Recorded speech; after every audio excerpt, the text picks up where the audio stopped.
बिस्मिल्लाहिर्रहमानिर्रहीम। टेस्टी। जी हाँ, आज हम बनाएंगे बहुत ही टेस्टी शिनवारी कढ़ाई। ये बहुत ही इजी और क्विक रेसिपी है। आप एक दफ़ा इसे घर में बनाएंगे तो आप रेस्टोरेंट्स की कढ़ाई को भूल जाएंगे। तो चलें टाइम ज़ाया किए बगैर अपनी शिनवारी कढ़ाई की रेसिपी स्टार्ट करते हैं। हम इसे आज मटन से बनाएंगे। इसके लिए लिया है मैंने 1 किलो मटन। इसके अलावा हमें ज़रूरत होगी टमाटर। उसके लिए मैंने लिए हैं तकरीबन 8 से 9 अदद टमाटर हैं, ये दरमियाने साइज़ के। इनको हम अच्छी तरह से धो के डायरेक्ट ही कुकर में डाल देंगे और उसके बाद इसका छिलका उतारेंगे। इसके अलावा हमें ज़रूरत होगी लहसुन, तकरीबन 8 से 9 जवे हैं ये लहसुन के। इसके अलावा जो मसाला जात इसमें डालेंगे उसमें शामिल है 2 अदद बड़ी इलायची, 1.5 इंच का टुकड़ा हम लेंगे दालचीनी। इसके अलावा आधा चम्मच हल्दी पाउडर, 1 चम्मच सुरख मिर्च पाउडर और 1 चम्मच ही हम लेंगे इसमें मोटी कुटी हुई सुरख मिर्च। इन सब अज्जा को भी हम कुकर में डाल लेंगे। इसके अलावा हम इसमें पानी ऐड करेंगे और पानी इतना डालेंगे जिसमें ये अच्छी तरह से गल जाए। अगर आप कुकर यूज़ नहीं करना चाहते हैं तो आप देगची में भी इसे बना सकते हैं, लेकिन उसमें ज़्यादा टाइम लगेगा। अब इसे हम 15 मिनट के लिए प्रेशर पर लगाएंगे। मैं अपने नए सीखने वालों को बता दूं कि प्रेशर का टाइम आप हमेशा इसकी विसल स्टार्ट होने के बाद काउंट किया करें, क्योंकि हम गोश्त को कुकर में गला रहे हैं, इसलिए शिनवारी कढ़ाई झटपट रेडी हो जाएगी। और सब रेस्टोरेंट्स में भी इसे ऐसे ही पकाया जाता है। इसको और भी टेस्टी बनाने के लिए इसमें हम शामिल करेंगे 1 चम्मच सफ़ेद ज़ीरा, 1 चम्मच सौंफ, 1 चम्मच साबुत काली मिर्च और 2 चम्मच साबुत खुश्क धनिया। इन सब अज्जा को हम पैन में डालेंगे और उसे हल्का सा भून लेंगे। इसे मामूली सा ही भूनेंगे, इसको ज़्यादा ब्राउन नहीं करेंगे, बस इतना ही भूनेंगे कि इसमें से मसाले की खुशबू उठनी शुरू हो जाए। उसके बाद इस मसाले को, साबुत मसाले को हम ठंडा कर लेंगे और उसके बाद ग्राइंडर में इनको ग्राइंड कर लेंगे। तकरीबन 12 से 15 मिनट के बाद जब मैंने इसे ओपन किया है तो ये देखें, ये कुछ इस फॉर्म में हमारे सामने आया है। अब जितने भी टमाटर हमने इसमें डाले थे उनका छिलका हम इस तरह से रिमूव कर लेंगे। जब आप चूल्हा बंद करते हैं कुकर का तो उसका वेट फ़ौरन मत उतारा करें, बल्कि इंतज़ार किया करें कि उसमें जो स्टीम है वो आराम से खुद ही निकल जाए वेट उतारने से पहले। इस तरह से खाने की ग़ज़ाइयत भी बरकरार रहती है और कुकर को इस्तेमाल करने का यही एक महफूज तरीका भी है। अब हम चूल्हे की आंच को तेज़ कर देंगे और इसमें जो भी पानी रह गया है यखनी की सूरत में, इसको हम ड्राई कर लेंगे। और जो साबुत मसाला हमने ऐड किया था वो भी रिमूव कर लेंगे इसमें से, क्योंकि उस मसाले का सारा असर अब यखनी में आ चुका है। इस यखनी को ड्राई करने में तकरीबन 5 से 7 मिनट लगेंगे अगर आपने आंच तेज़ की हो।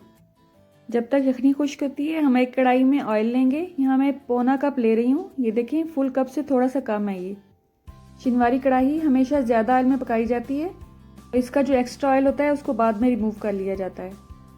अब हम इसमें ऐड करेंगे अदरक और लहसुन का पेस्ट। आप देख सकते हैं इसको मैंने मोटा मोटा मैश किया है, बिल्कुल पेस्ट की फॉर्म में मैंने इसको मैश नहीं किया है। और फ्रेश अदरक और लहसुन जो आप मैश करते हैं उसका टेस्ट बहुत ही अच्छा आता है कढ़ाई में और दूसरे सालन में भी। चूल्हे की आंच को हम मीडियम पर ही रखेंगे और इसे तब तक पकाएंगे जब तक इसमें से अच्छी सी खुशबू ना उठने लगे। लेकिन इसे ब्राउन नहीं करेंगे वरना इसका टेस्ट भी चेंज हो जाएगा और इसकी ग़ज़ाइयत भी ख़त्म हो जाएगी। तकरीबन 2 से 3 मिनट में ये बिल्कुल परफेक्ट फॉर्म में आ चुका है हमारे पास।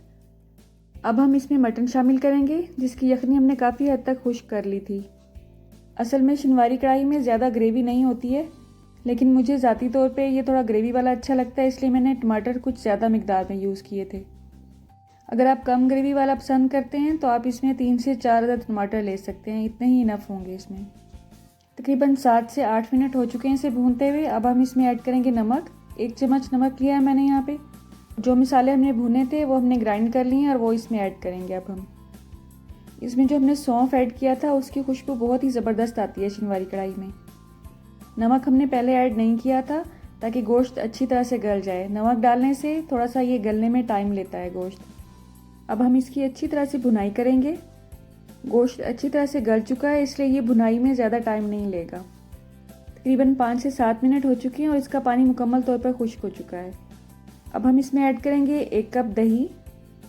अगेन मैं यही कहूँगी, अगर आपको इसकी ग्रेवी थोड़ी कम पसंद है तो आप आधा कप भी ले सकते हैं, वरना आप 1 कप ही लें। उसके साथ ही हम डालेंगे तकरीबन 1/4 कप पानी। सालन में आप जब भी दही डालें तो थोड़ा सा पानी ज़रूर ऐड करना चाहिए, वरना इसमें फुटकड़ियाँ बन जाती हैं जो देखने में बिल्कुल भी अच्छी नहीं लगती हैं सालन में। दही डालने के बाद मुसलसल चम्मच को हिलाते रहें ताकि दही इसमें फटने ना पाए। आंच को हम तेज़ रखेंगे और इसका पानी खुश्क होने तक इसको पकाएंगे। आंच तेज़ होने की वजह से दही का पानी दूर दूर तक छींटे उड़ाएगा। उससे बचने के लिए आप इसे कवर कर दें, लेकिन मुकम्मल तौर पर एयर टाइट ना करें, बल्कि थोड़ा सा खुला रहने दें ताकि इसकी हीट निकलती रहे इसमें से। तकरीबन 7 मिनट गुजर चुके हैं और ये देखें काफ़ी हद तक इसका पानी खुश्क हो चुका है। इस दौरान मैंने इसे 2-3 दफ़ा हिलाया भी था। अगर आप ज़्यादा तरी खाने के शौकीन हैं तो इसमें इसका ऑयल रहने दें, लेकिन अगर आप थोड़े से हेल्थ कॉन्शियस हैं तो इसमें से जो एक्स्ट्रा ऑयल है वो रिमूव कर लें। इस ऑयल को ज़ाया मत करें। इसे आप किसी भी सब्ज़ी या दाल में इस्तेमाल कर सकते हैं। इसे इस्तेमाल करने से सब्ज़ी और दाल का टेस्ट और भी मज़ेदार हो जाएगा। इस ऑयल को आप 1 से 1.5 हफ्ता तक आराम से फ्रिज में सेव कर सकते हैं, लेकिन उसे किसी एयर टाइट जार में रखें। अल्हम्दुलिल्लाह शिनवारी कढ़ाई हमारी बिल्कुल रेडी है। आप देख सकते हैं गोश्त मुकम्मल तौर पर गल चुका है।